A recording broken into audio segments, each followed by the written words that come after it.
சத்தம் கேட்குதா? இது சில பேருக்கு நிறைய வயித்தெரிச்சலை உண்டாயிருக்குன்னு நினைக்கிறேன்ல. இவங்கெல்லாம் கொஞ்சம் ஜெலிசல் வாங்கி குடிச்சுக்கோங்க. தமிழக வெற்றி கழகத்துடைய வெற்றி சின்னம் பல லட்சம் இளைஞர்கள் மத்தியிலையும், பெண்கள் மத்தியிலையும், தாய்மார்கள் மத்தியிலையும், அவரவர் உள்ளத்திலையும் இல்லத்திலையும் 2026 ஒலிக்க போகிற ஒரு சத்தம் இந்த விசில். யார் யாரெல்லாம் இந்த ஒரு சின்னமே கிடைக்காது, பொது சின்னம் கொடுக்க மாட்டாங்க அப்படின்னு சொன்னவங்களுக்கெல்லாம் கேட்குதா?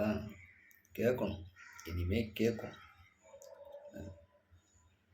கெட்டவங்க எல்லாம் சேர்ந்து நல்லவனை அழிச்சிட முடியும்னா அந்த பூமியில் யாருமே வாழ முடியாது.